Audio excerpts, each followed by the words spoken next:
So thanks everyone for showing up. It means a lot. The kind of talk that I'm going to do tonight is about test automation. My experience is in C# mostly, but it's going to apply to pretty much everything else. I'll try to keep it on topic for C# because we showed up for C#. But these kinds of concepts we're going to be able to apply to pretty much anything. One of the challenges that I found in this talk was that it's going to be super hard to apply it to everyone's product that they're working on, whether it's a web service or a GUI app or mobile. So I'm going to talk about things that you can apply to all of them, rather than go deep into what Magnet does. I also felt like I didn't want to tell Magnet secrets, but you know. So we're going to talk about automation. But first, a little bit about me. I've been doing this for a while. When I started, we talked about things like software development lifecycle and waterfall. Those are actually good words. Requirement documents. Things have changed a bit since then. Right now, I'm mostly working in a developer role but also bringing in my testing expertise, which is how I ended up in automation. So why this talk? The reason why I want to give this talk to a developer crowd is because we get very comfortable with what we're working in now. We become experts and smiths in the things that we're doing now, but we don't consider what's further away from us. So obviously a picture of our galaxy, but the idea being that we don't really understand what this is. We have some idea. We know what stars are. We know galaxy and the Milky Way galaxy and our solar system. But we lose that context because we're experts in what we have access to and what we know. And the further something gets from us, the less we understand it. And what I'd like to do is I'd like to show how some of the things that are aligned with the work that we do, things like operations, IT operations, things like business requirements and customers actually play a role in development, and maybe a bit about why we should care. So we talk about these things a lot at developer groups, specifically in regards to testing. They're really good things. They're really good things. So I hope that we're aware of these things and working towards some of them. These aren't really mentioned in this talk. But the idea is that these are all great things that we should all be familiar with, and I'd like to talk about things other than these to give you a broader perspective on what testing is. So, where does development stop? We have a job, we have responsibilities, we have a role within a team or a company. Where do we stop? Where do we draw the line on what our role is in the work that we're doing? How does testing fit into continuous delivery? There's some very easy alignments. Things like we run our unit tests as part of a build. We do integration testing. We do system testing. We do UI testing. How does that fit into continuous delivery, and why does it matter? Why is it important to the work that we're doing? And also, why does IT operations matter? So, two stories. The first one is someone who was in DevOps knew that they were in DevOps and could see everyone else who was in DevOps at their company, because when they went to a company party, the developers would be on one side of the room, the operations team would be on the other side of the room, and they'd all have their own teams, and DevOps was in the middle, and no one wanted to talk to them. So operations does matter in the sense that they are important to the business. The business is saying they matter by giving people jobs in those roles, and then being responsible for things like supporting and releasing our software. And it's important to understand why that matters to software development. The second story was I was involved with a group for a while on a team, and they were working on a microservice that was being released into production. And the problem was that they didn't consider what happened to their software from when they committed it to code and it went to master. That was a finish line for them. And that's I feel like that's pretty common. But the idea is that as to where does development stop, other companies are definitely have a different perspective on it. But I find that that it's easy to say. I worked on this change. I worked on this defect. We got this feature in. I'm done. What happens to it? How it gets installed on a customer system? how a customer accesses it on a website, whether or not it even works well in that situation, isn't part of our job. I don't think that's right. So I like to explain a little more about what's going on that way. But so those are the three main things about why this talk, why this group, because I think that we'll be better. Like it's good to understand.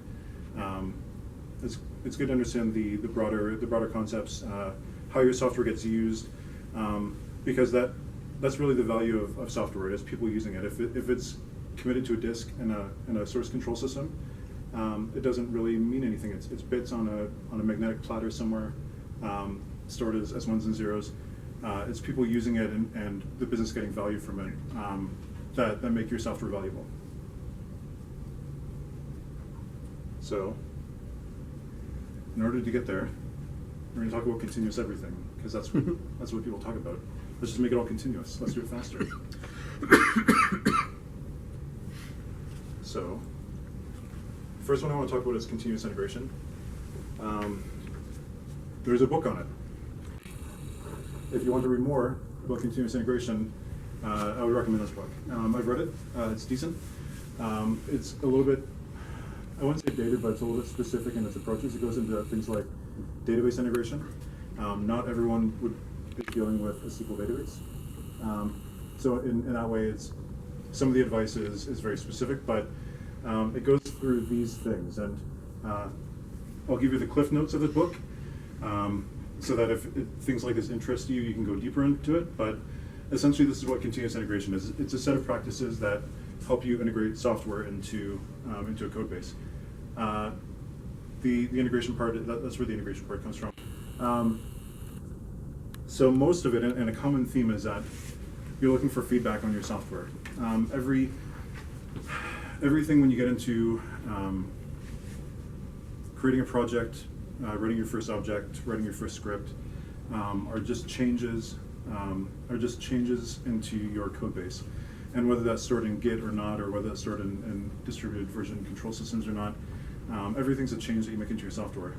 What continuous integration is supposed to help with is that as you start adding people and the software gets more complex and the changes get more complex, and you have things like merge conflicts, you have things like release schedules, you start talking about things like your software being able to be merged into master, and master being the goal branch or the release branch.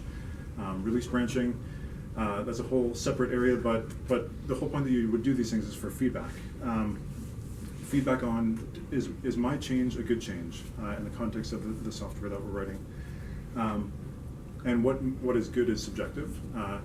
We don't necessarily, I don't think my interpretation of good is matches with anyone else's in the room. But it's supposed to give you feedback on what did my change introduce into the system. So this is where things like running a common approach to continuous integration would be to put your changes into a branch in a version control system, and then when a change happens there, make sure that change is good. I've also seen an approach where you merge it in with master to see if every time a change happens on a branch, to see if the change would be good into master, and if your branch was going to be merged into master, if that would be a good change, and if it would succeed, and if you would be able to build working software from it. Working software is where some of the automated parts come in. So automated build, does it compile? Automated test, did the test run? Automated deployment, can we take the thing that was built and deploy it somewhere? I feel like in continuous integration that automated deployment sometimes gets skipped as a nice to have.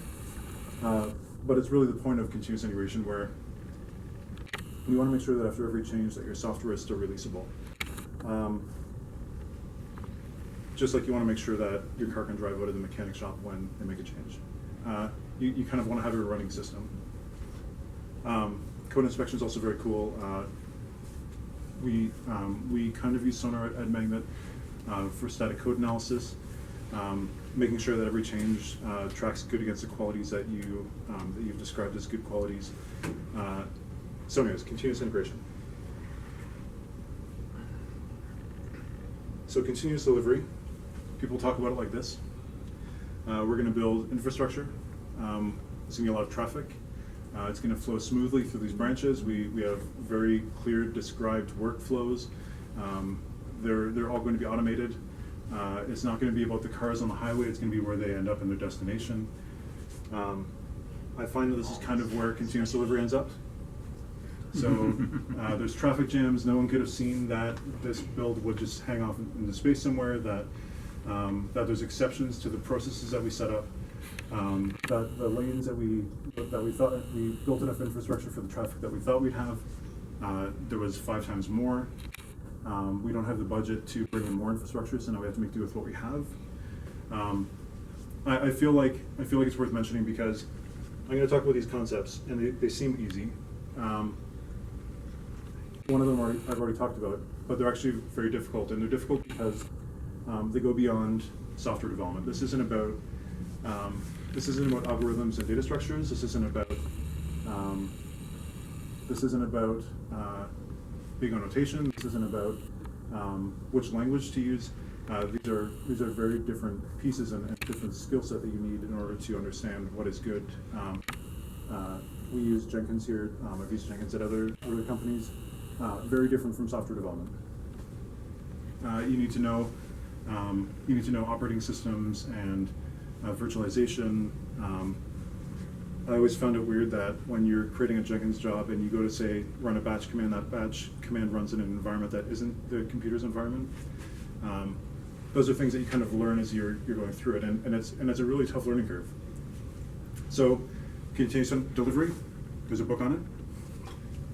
I'm going to try to point you guys to books that I've read that I've liked on these subjects in the past. I think that I'm reading through this one now.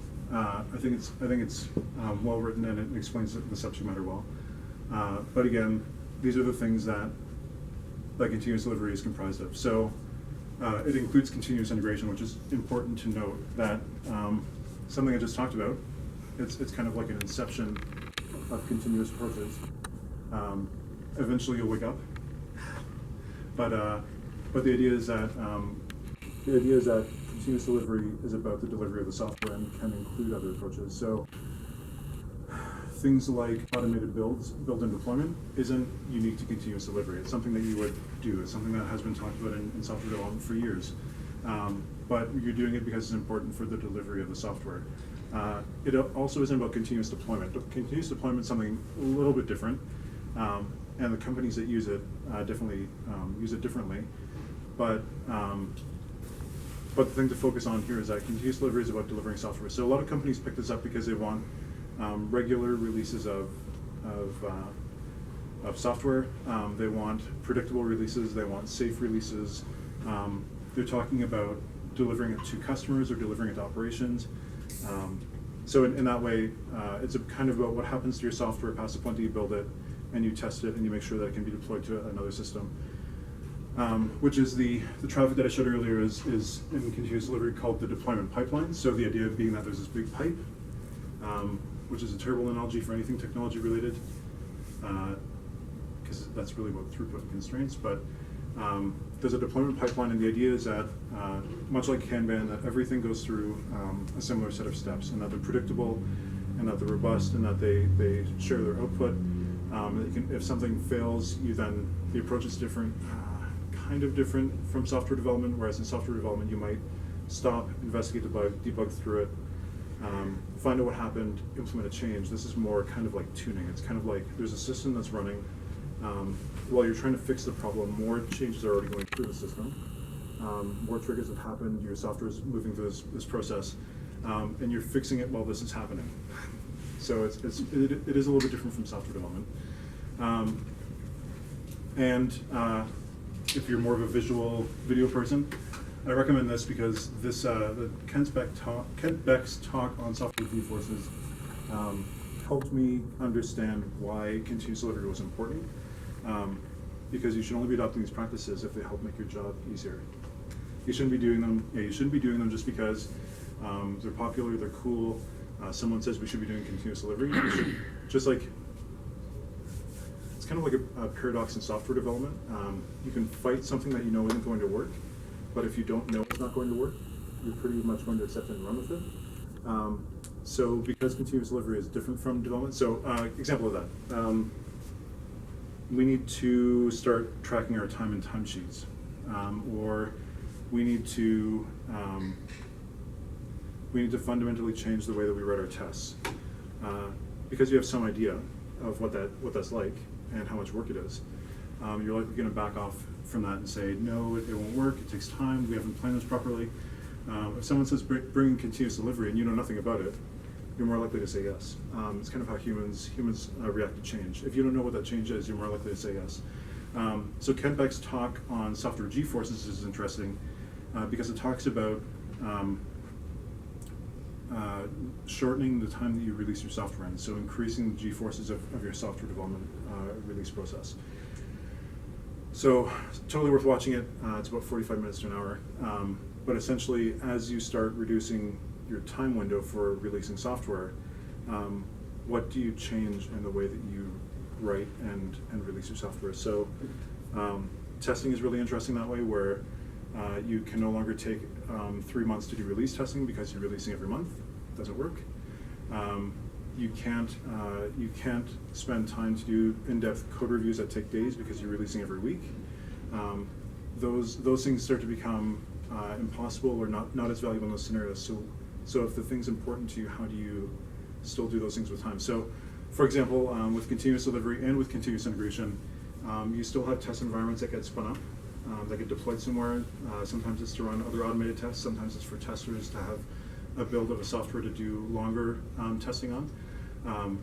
That doesn't stop, but how it happens and the life cycle of those environments change when you change the way that you release your software. We'll get to continuous deployment. There isn't a book on it, but a lot of companies are doing it now. So this is popular with Flickr. Flickr was the first company that I had heard about where it was like, we've released to production 8 times today. Or Facebook or Google, we've released so many changes today into production. Every change becomes released into an environment somewhere. Instead of focusing on predictable releases of software, it's more about integrating that change through something like continuous integration, shipping it off to an environment, whether that's for A/B testing in production or for user acceptance testing, and getting feedback on it to figure out if it's good or not and if you should make more changes. So again, a similar but completely different approach to what you're trying to get out of it and how development fits into it. And the tools that get used in continuous deployment are different from continuous delivery. Continuous delivery, you're worried about the package and the bundle and making sure that it gets put somewhere and that operations can pick that up or a customer can pick that up and deploy that software.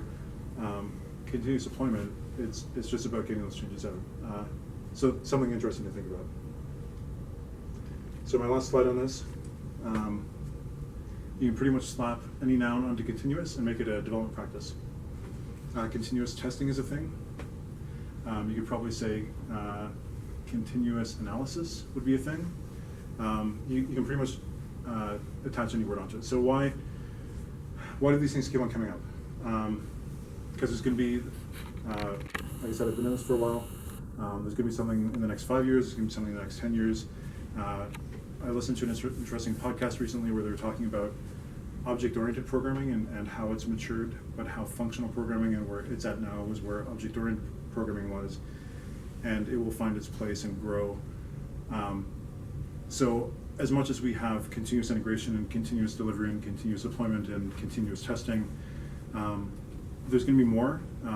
The approach might change, but we're going to keep on trying to attach this concept to things. So why is continuous everything something that we keep on trying out in development? I think it's because is anyone familiar with willpower? How willpower drains your willpower is like a reserve. Anyone know this concept? The idea is that as you have to make more and more decisions, the less and less barrier you have to those things. So if you're making 3 decisions, it's kind of like how executives work. They don't make all the tiny decisions, but when it comes time for a big strategic decision, they deliver that. If they have to make a whole bunch of little decisions every day, like what should we do about the employee that came in late? What should we serve for lunch? Should we go with this color for the presentation? By the end of it, when they have to make these big decisions, they're more open and less decisive, and they end up not making those key strategic decisions that are being relied on. I think continuous, I'll pick on continuous delivery. I think continuous delivery is like that because it's about predictability, and it's about having choices made for you that you know are important, and developing kind of a predictability into operations around how you develop software. I think it's about, in the continuous side, I think it's also about feedback. Every one of these approaches is about feedback, about you getting more information. So some of the things we didn't talk about in those earlier slides are things like performance testing, upgrade testing. We didn't talk about like test environment testing or being able to pick a point in time or pick a change and release software from it. You do that so that you can have feedback on the software changes that you're making. Maybe it's also sometimes third-party dependencies. So things like software that you bring in, you run a risk of falling behind and having it actually be a hindrance when you want to upgrade other software. So for example, in the Chrome browser, Google will automatically check all their dependencies and go out and fetch the newest version of them when a change happens in those dependencies, build their software against it, and start to get information back about what the risks are if they were to upgrade all of their dependencies and build against the latest of all of their dependencies. You don't have to make that choice. You don't have to schedule a project, find people, schedule it in, prioritize it in the backlog. You don't have to report on it. There's no retrospectives and planning. It's an automated process that just happens, and it's valuable to how you develop software. I think it's about descriptive output, so I think it's about the things that are being output from these processes are important, and not specifically because it's related to development, but because of things that need to happen that you normally would have someone spend time on, but is no longer possible with the pressures that are being put on software development. So, for example, one of the interesting things that was a kind of a perspective changer for me was that 10 to 15 years ago in development, developers developed. And one of the things that has changed in the last few years with things like the startup culture, especially in Silicon Valley, in the kind of agencies that have come up of freelance experts that are willing to come in, is that now the responsibilities that used to be saved for managers are now, and business decision makers are now the responsibility and being decided by developers, which is great. More autonomy, hopefully better pay, more opportunities, but it means that the things that we're focusing on now aren't the same things that we were focusing on 5 years ago. That we can't take 2 months to set up a test environment. We can't take a couple weeks to anonymize customer data and then expect that data to be relevant in 6 months. So I think it's about choice. And I think it's about the outputs of the things that you get and having those choices still be relevant, but focusing on other work. So I'm going to take a quick break. This has been pretty dry. Does anyone have any questions before we get into how testing fits in? In the agile environment, there is a big debate right now about how to architect a system or how to design. So this relates to what you said, continual analysis, for example. Yep. There is this notion of after each sprint to reconsider the system design or even system architecture. Yep. But I don't know if the continuous attribute is used for that. Yeah, so it's interesting, right? Like you have like the lean, like build something small, test it, get feedback. We used to call it used to be called iterative development, right? Like it used to be called incremental development, where some consulting companies used to have payment milestones. So you develop to the first milestone, get feedback from the customer, figure out what the next milestone is, develop to that milestone. I think now it's quicker. I think like definitely now. I also think there's a bit of thrashing in Agile about what Agile is and whether or not project management should be part of it. If there's room in it for proper planning up front and if you can design before you start, I think a lot of people feel like they've gone the other way where before you used to do a lot of design up front and have requirements and have very strict set of rules to develop from. Now people are saying that they can't, that they have to start with a design. I've seen designers come in in place of testers. So I can think of a couple development companies locally that don't have testers, but they do continuous design during the development process. So they always have a designer providing feedback, updating style, working with the customer, and it's like they have a lockstep for development's almost like a canary with the customer. Like they're a sign if things aren't working well, that something needs to change if the customer is not happy. So I think, going back to your question, I think in Agile, people focus on process a lot. And I think that it should be, it's such a cop-out answer. I think it should be what the context of the business that you're in, how much freedom you do have,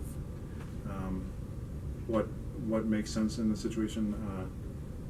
I think architects have their place in software development, and the work they do can't be done in sync with development. Like they have to do that research beforehand. I think in Agile development, I think that you have to be aware up front of what the unknowns are and whether or not they're important to you, and spend time focusing on those problems. I don't think you need to solve all the problems before you get to start, which I found was an approach, right? Like I remember developing like data dictionaries of things of the lexicon of the language and everything that had to exist in the layout of the database, and it didn't matter, right? Like you'd throw them away, and you didn't know what you were going to throw away. So I think it is worth. I think it is worth. I think it is worth designing. I think it is worth planning. I think the most important thing you can do is to spend time planning for the unknowns or the high risk areas. Some of the things that I've spent time planning up front are looking at alternatives to an approach. So we think based on our experience we should be going this way with this language and these tools. Is there anything out there that has already solved this problem for us? Is it an appropriate choice? So one of the things recently was Puppet. A lot of people use Puppet, but it's very painful to get into and it's very hard to understand. So there's other tools out there that do the same thing. Before we jump in and invest in Puppet, should we also look at some alternatives? Same thing with Jenkins. Before anyone jumps into continuous integration in Jenkins, I'd recommend that you look at other continuous integration solutions out there and see what's right for you.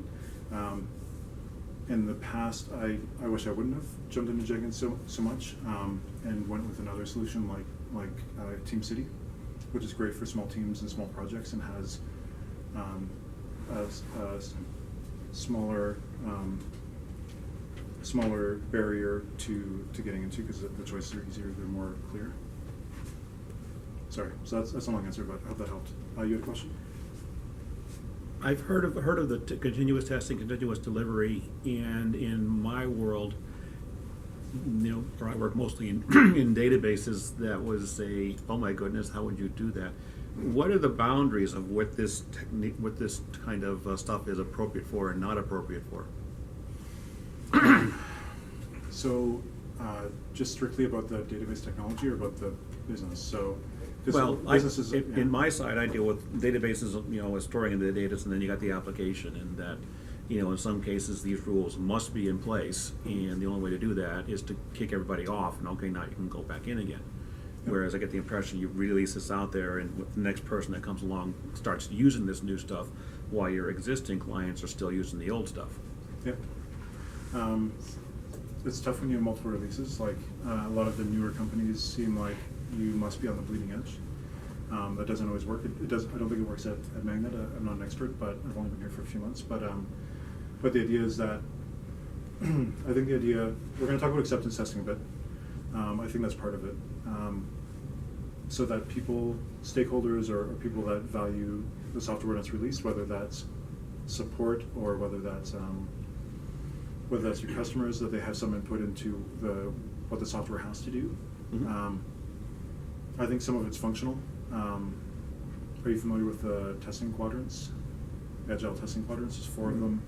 It's, I wish I had a picture now in my slide deck. It's either things that are business facing or technology facing, and things that support the team and the work that they're doing, or things that criticize the product and the team. So there's basically 4 quadrants of tests and types of tests that go into those quadrants based on what they do.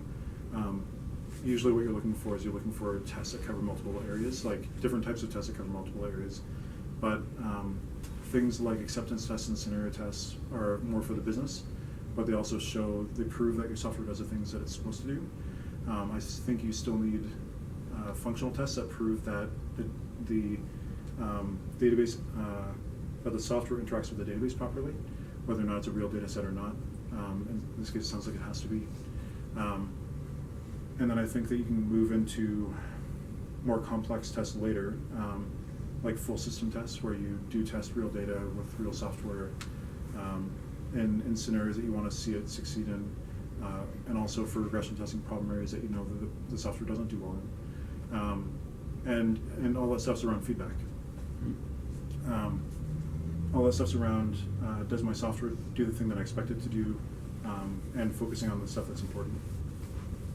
Yeah, so there's a great lesson that I learned, which was that drop it and see if anyone notices.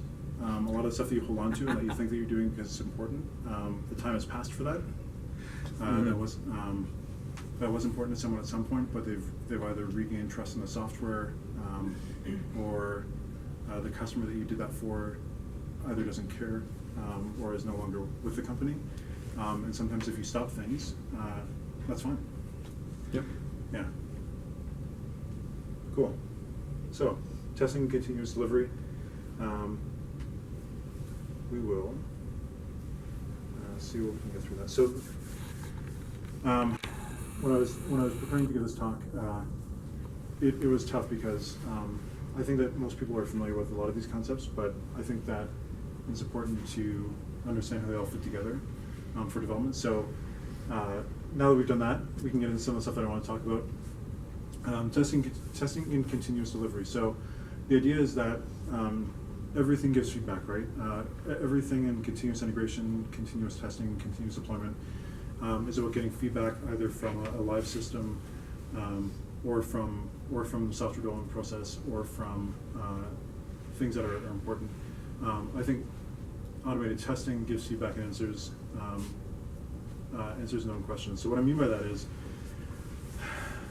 I think some of the stuff that I want to show you is, so we understand areas of testing and areas of development very well, but we don't understand what to do with our software once we've done with development. So once we're done with development, so things like user acceptance testing are a little bit strange and depend on the business. So I would say focus on what you want to get back out of what you're doing. Automated testing helps you do that in a repeatable way. I think it's really good for known questions. So I think it's really good where you know there's a problem, or you know there's a risk, or you know there's a business need, and you want to get answers back about what that is. I think that human testing or manual testing is really great for looking into risk areas. Things that are unknown. I refrain from using the word unknown, but basically I think it's good for, we think there might be a problem here. We haven't checked this area in a while. We don't know if there's enough value here, or if it's important enough for us to invest further into testing and further into development. I think human testing. I think developers can do some of that testing too, right? Like there's times where it's like we'd really like to support the system, or we'd really like integration with blah, or so and so would like to partner with us, but we don't know what that means yet. And I think human testing is really great for that. The idea with all these practices as well is that support for testing improves. So whether or not you have a tester or have a testing group, or no matter what kind of testing you do, these approaches will, the automation that you invest in will start to bleed into other areas, and you'll get benefits from it. So, for example, with continuous integration, if you can get to the point where you can prove that your stuff works, and you can build a test environment from it. Some of the things like, one of the things that I did mention that was on the slide from continuous delivery was that configuration management will play a part in that. Once you have configuration management as part of continuous delivery, and you're doing continuous integration, it's easy to take that the configuration management piece and be able to deploy customized test environments. It's possible to, if you're doing database testing as part of continuous delivery, say for example you want to do some database testing, your case is very specific, so I tend to think this is more general, but if you had a database and we're separating it and testing it in isolation, or we're testing with different data sets, you can start to play with those tools to create data sets for testing, for scenario testing, for end-to-end testing. You can do it for demo systems. So I saw a great scenario where someone had a continuous delivery pipeline and they repurposed it for sales demos. So sales and marketing could get sites spun up, which is interesting. I think that testing also changes. So it changes from I'd say traditionally testing was about like functional regression. Where I came from, it was a lot of functional regression, like we go through these tests to prove that this feature works, which is fine. I think it's fine in some industries, especially where I've been in an industry where a contract hinged on proving that this functionality worked. I think it's okay there, but I think that testing becomes wider, and I'm gonna hopefully show you guys how. I'm gonna jump back to the slide in a second. So one of the things that helped me understand how automated testing applies in this is a concept called impact mapping. Has anyone heard of impact mapping? Thanks, Scott. Oh, feel so alone.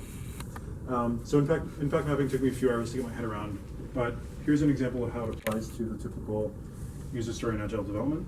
So the idea is, and Goko Adzik was the person who came up with this, with help, of course, because he's a consultant and gets to talk to a lot of teams. But his idea was that you can take the typical user story template as a user I want to blah so that I can blah, and he flips it around.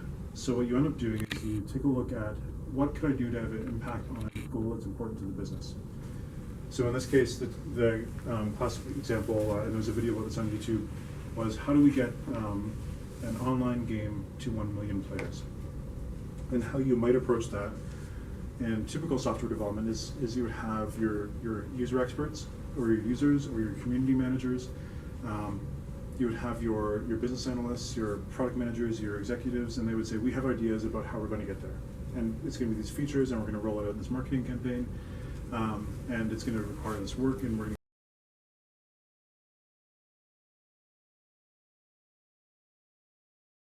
to get to.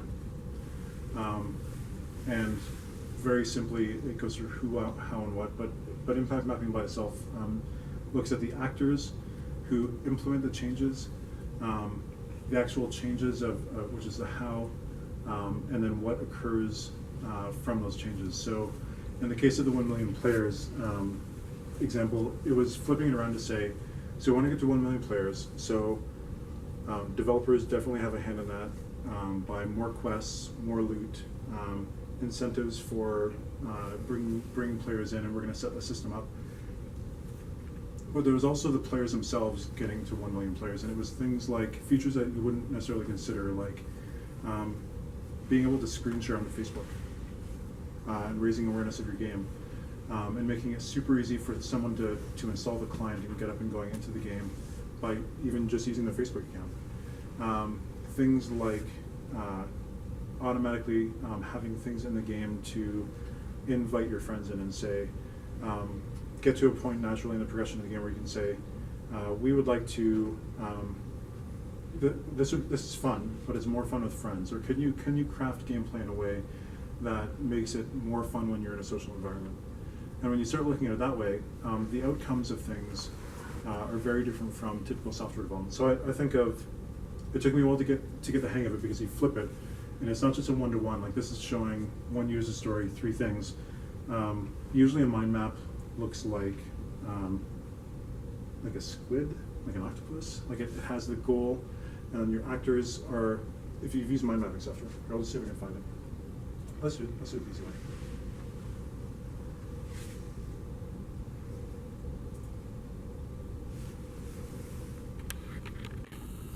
Look like, oh man, it's so good. That's right.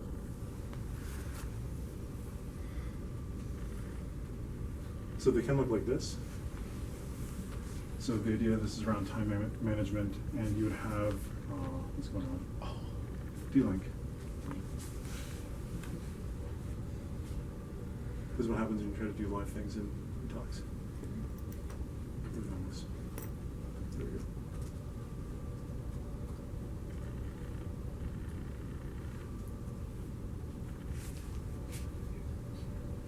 Put a green line now. Oh, this guy. There we go. So it talks about mind maps, but well, what it'll look like is that each of your actors or the people involved will be a branch off of your goal, and the things that they can do are further branches, and then things that they achieve are further branches. So the examples that I'm used to usually have the goal on the left, and then have things branching out and spreading out on the right-hand side. But it's a different way of thinking about it. And when you start thinking about what is the goal that I'm trying to achieve by implementing these development processes, what is a business objective, and you start implementing these automated processes and automated tests to solve those goals or those problems, I think you end up with a much better chance of being able to implement them. So let's see if we can go back.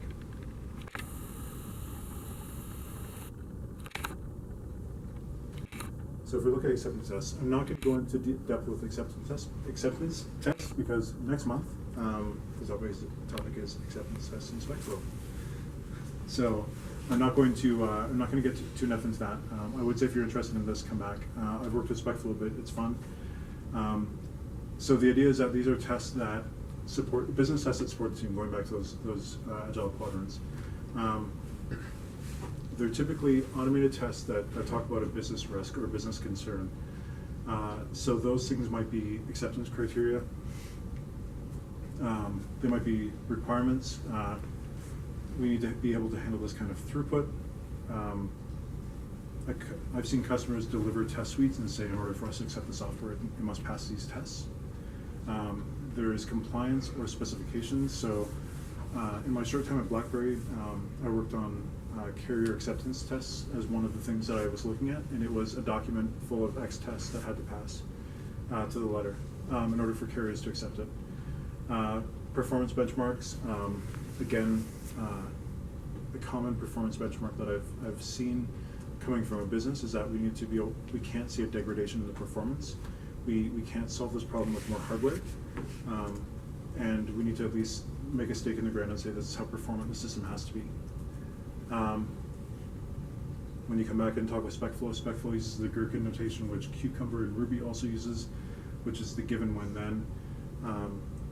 I would say that it's very, I don't think this will be in the talk, so I'm going to try to leave it with this, but I think it's very similar to the arrange, act, assert pattern in unit tests, given when then. The shift is that you're talking about things that are important to the customer. So, hopefully, so is anyone not familiar with act, arrange, assert? Arrange, act, assert. Cool. It's a pretty common unit test pattern. So I'll just leave with this, which is that when you talk about like given that this is a terrible acceptance test. Given that a user is logged into the system, when I click on this link name, then I will be shown this page. It is an example of a acceptance test, which sounds like, if you think about it functionally, that could be a unit test or a system test where you say, like as a Selenium UI test, I log in with the user, I click on this link, I make sure I'm on this page. I click this link again, I make sure I'm on this page, I make sure this content is there. That's a functional test. The shift is that you're talking about things that are important to the business. There's a book, which I don't have a picture of, called Spec by Example, which talks about the things that the system has to have. They talk about an executable specification, and I really like this idea. If you have a compliance body that you're trying to get certification in or prove that you're compliant in, and they have a list of areas that they need compliance in, and each thing is an item, it makes it super easy for auditors to show your tests as things related to those items. And you can't really do that with unit tests. You can't really do that with system tests. They end up looking like these catalogs of tests. But if you can label them and have them walk through and be human readable and in a language that they can understand, it maps it much directly more towards a concern. So, acceptance tests.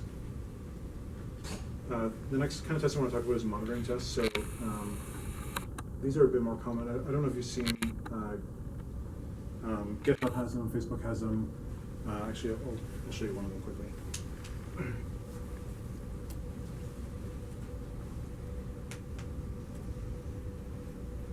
I really like GitHub's.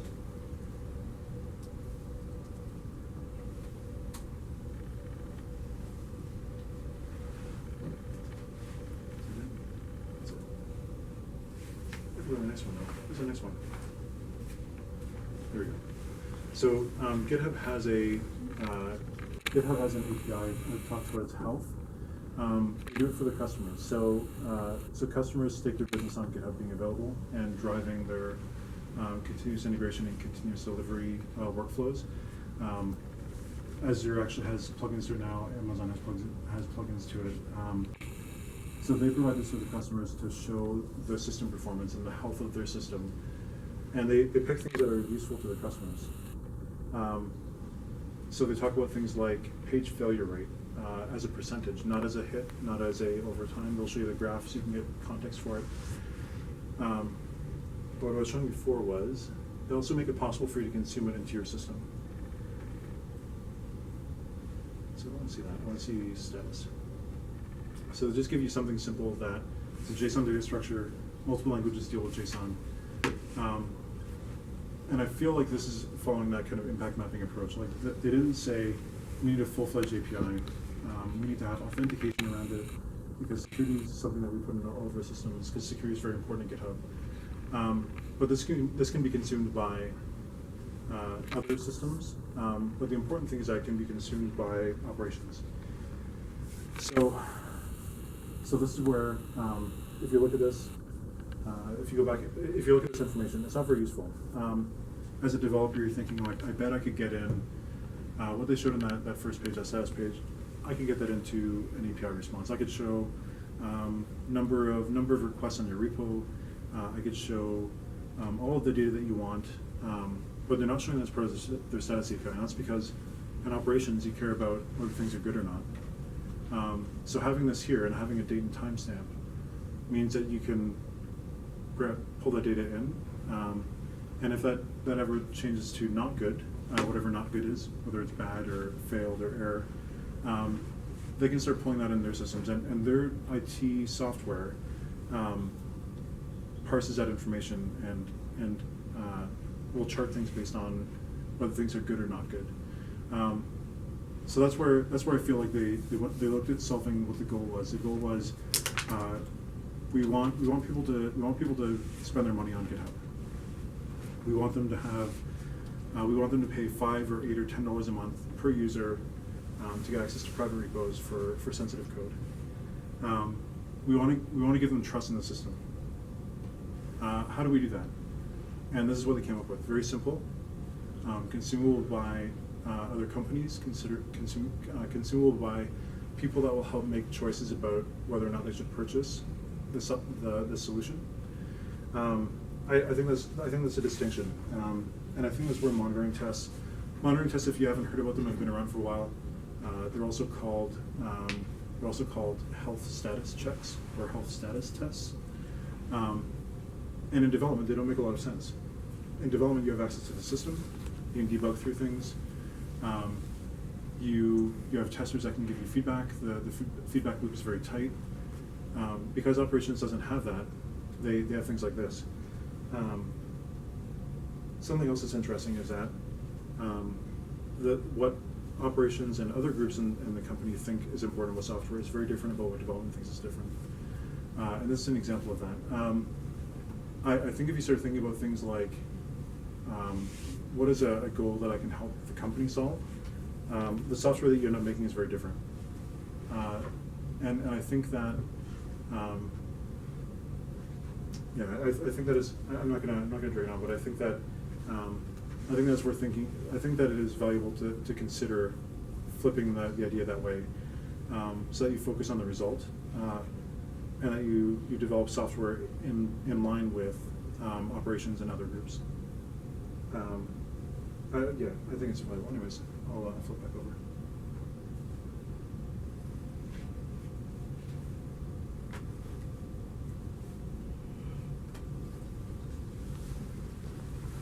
So here, just a couple examples.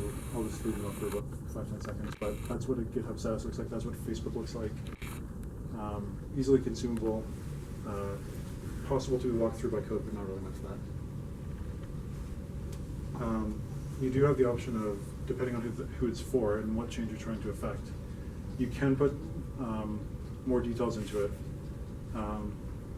I would use this internally. I would use it for microservices. I would use it for when that information is important, when you do care about the average round trip time for a request to that service and its response. Great for operations to dig into performance issues, bugs that we're seeing in production. Great when you want developers to, when you want to work with operations, when they say this is a critical problem and you want to dig information out of the system, but you don't have the ability to remotely debug, or you don't have the ability to connect your IDE or your development environment up to the production environment because of controls that are placed in there for compliance. Having these things in here to pull that information can be valuable. So manifest validation, last thing I'll talk about. Manifest validation is one of those things that doesn't make a lot of sense until you think about what it can be used for. I'll show you an example. This is actually NuGet's package.config, package.config. The one on the left is something that you could be using. The idea being that as you're in continuous delivery and you want to, or even continuous integration, you want to do some testing to make sure the thing that was, actually sorry, more specifically for continuous delivery, when you bundle things up, you kind of want to make sure that the things that are bundled in your bundle are the things that you expect to be there, especially when you're dealing with a huge code base or dependencies. The idea being that when you deploy it,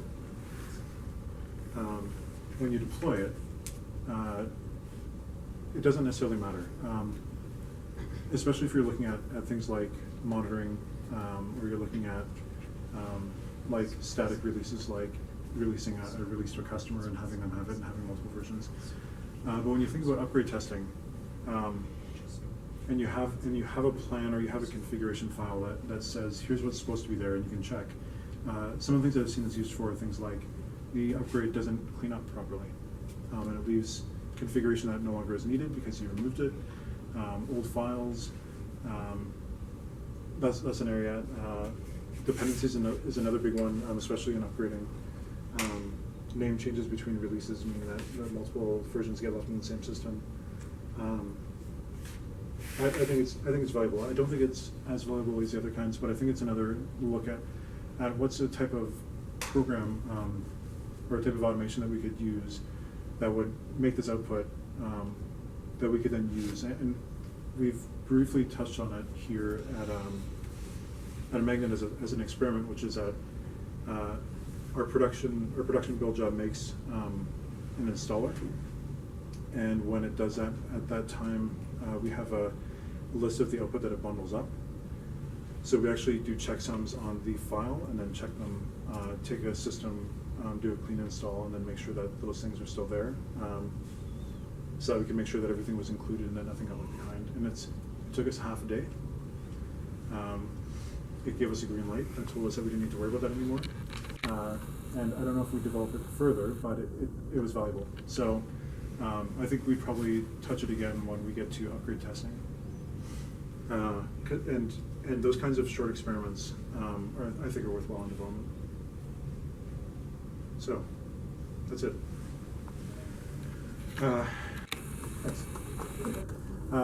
This is a pretty dense talk. It was a development talk, but it wasn't. I would encourage you in development to think. In development, I want to do good work. I want to make sure that my stuff gets used, that I'm not just wasting my time. As a tester, one of my big concerns was that I don't want my stuff to be, I don't want the work that I do to be invalid or not get used. So I'd encourage you to think about it that way. Like, is the thing that I'm working on the thing they actually need? How can I work more closely with those people? How can I get to that point where my work is more effective and supports the business, and I'm focusing on the things that are actually valuable to them. That's kind of what I hope you got out of this talk. It's not black and white. The 3 kinds of automation that I showed were specific to things that I've learned. The solutions that you come up with in your work are going to be very different. And I just keep that in mind, that it's about exploring and experimenting and trying to integrate your software more with an automated process that helps the company achieve their goals. Any questions for Kyle?